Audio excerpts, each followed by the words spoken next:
Warna hijau perlu dijadikan sebagai gaya hidup harian. Ya, macam pakai baju hijau, topi hijau, makan sayur hijau dan dengar lagu hijau. Bukanlah ayah. Amalan hijau ini amalan berhemah dan berjimat dalam penggunaan api dan air. Amalkan 3R dan gunakan produk berteknologi hijau. Ya, ayah lawak aja tadi tu. Lampu kalau tak pakai, tutup. Gunakan lampu dan barangan elektrik yang menjimatkan tenaga. Air pula jangan dibiarkan menitik, membazir. Bila hujan, kita tadahkan air untuk membasuh kereta dan menyiram pokok bunga. 3R, reduce, reuse, recycle. Kurangkan penggunaan beg plastik. Amalkan penggunaan barangan kita semula. Kongsi kereta ke tempat kerja atau naik LRT. Kalau kita amalkan semua amalan hijau ni, ia akan dapat menjamin kesejahteraan hidup untuk generasi akan datang. Amalan Hijau. Pesanan ini dibawa oleh Kementerian Tenaga, Teknologi Hijau dan Air. Pencemaran alam sekitar merujuk kepada pengenalan bahan-bahan yang merosakkan alam sekitar seperti toksik, bahan kimia dan sampah ke dalam persekitaran hidup. Pencemaran ini boleh terjadi melalui pelbagai aktiviti manusia seperti pembuangan sisa-sisa industri, penggunaan bahan bakar fosil dan pembangunan tanpa mengambil kira kesan kepada alam sekitar. Pencemaran alam sekitar mempunyai kesan yang merosakkan kepada ekosistem dan kesihatan manusia dan memerlukan tindakan segera untuk mengurangkannya. Pencemaran udara merujuk kepada pengenalan bahan-bahan yang merosakkan kualiti udara seperti gas-gas beracun, debu dan bahan kimia ke dalam atmosfera. Pencemaran udara boleh berlaku melalui pelbagai sumber seperti pembakaran bahan bakar fosil, pembuangan sisa-sisa industri dan penggunaan bahan kimia dalam pertanian dan pembinaan. Pencemaran udara boleh menyebabkan masalah kesihatan seperti asma, kanser dan penyakit pernafasan dan juga mempunyai kesan negatif terhadap tumbuhan dan hidupan liar.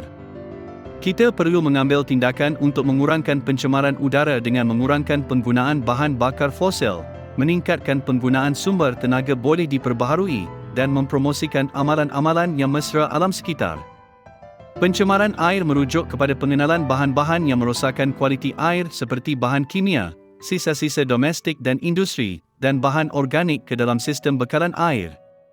Pencemaran air boleh berlaku melalui pelbagai sumber seperti pembuangan sisa-sisa toksik dari kilang-kilang dan ladang-ladang, pembuangan sisa-sisa domestik dari rumah tangga, dan penggunaan bahan kimia dalam pertanian dan pembinaan. Pencemaran air boleh menyebabkan masalah kesihatan seperti keracunan, penyakit kulit, dan kanser, dan juga mempunyai kesan negatif terhadap tumbuhan dan hidupan akuatik.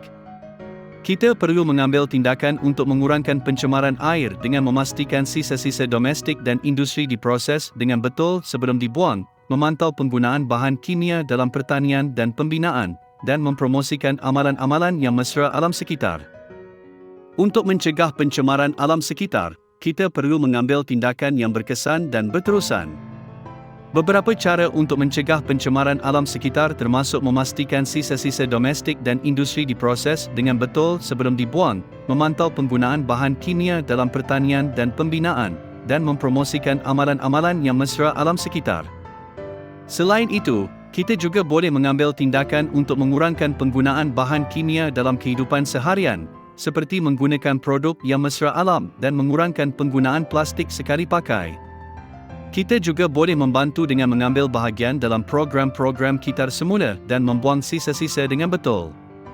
Kita juga boleh mempromosikan kesedaran tentang masalah pencemaran alam sekitar dan kepentingan menjaga alam sekitar dengan berkongsi maklumat dengan keluarga dan rakan-rakan, serta mengambil bahagian dalam program-program sukarela dan aktiviti-aktiviti mesra alam sekitar.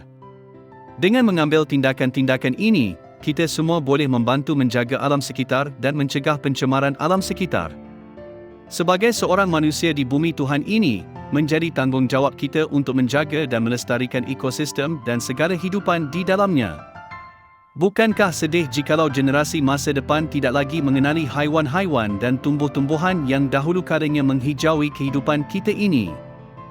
Benar tindakan seorang sahaja tidak mampu untuk memberikan impak untuk membalikkan kesan pencemaran ini. Namun jikalau semua memiliki fikiran yang sama, bukankah besar jua impaknya? Tidak perlu hanya mengharapkan kerajaan maupun agensi-agensi bukan kerajaan sahaja untuk memulakan gerakan ke arah bumi hijau ini. Tidak perlukan wang ringgit pun untuk memulakan revolusi ini. Hanya dengan kesedaran dan keikhlasan hati sudah memadai untuk menggerakkan ummah ini ke arah yang lebih baik. Berikut merupakan beberapa agensi naungan kerajaan dan juga badan-badan bukan kerajaan yang sering terlibat berkenaan alam sekitar.